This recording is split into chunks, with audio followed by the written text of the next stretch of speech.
The film is about a factory worker with who's kind of an outcast and named Jerry Hickfang, and he works in a bathtub factory in Milton, Ohio. And Jerry lives a somewhat unusual life. He's not all quite there. He suffers from a bit of mental illness, and he hears his dogs and he hears his cat. They speak to him and they tell him to do things, and he then does them.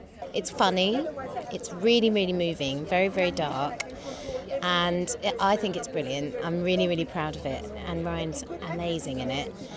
And it's a portrayal of, I hope that it's a portrayal of the innocence of what a mental illness is. You read lots of good scripts, and it's finding someone that can execute that and filter it through their vision and create something special. And that was Marjane. That's where she came in. So when I heard that she was attached to it, I was thrilled. I'd seen both of her other films, and I was obsessed with her. And I don't think she wanted me for the role, so I had to go convince her. And those were always the greatest challenges for an actor. I was ready to audition. I was ready to do anything I needed to, but we just had one really good meeting in New York.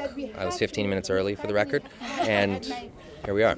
It was so original. I'd never seen anything like it, and also Marjane was directing it, and I loved her films. I think she's got such a brilliant voice, and she's just so daring. And also I love the idea of a woman directing a horror movie, because it sort of brings a different edge to violence. It's not so violent, even though it is violent.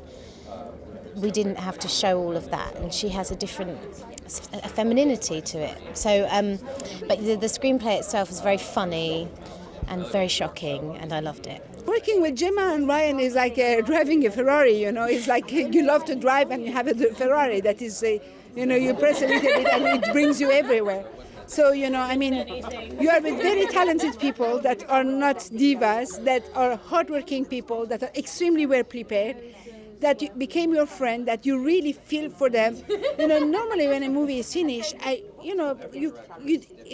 goal is not become best friend with my actors. There are many people that come, go. You don't always have a follow-up. But Gemma and Ryan, these are the people that I stayed in touch with, and we became friends. So they're going to see something that is, utterly outrageous. Something that is one of those films that when the credits roll, you immediately want to talk about it.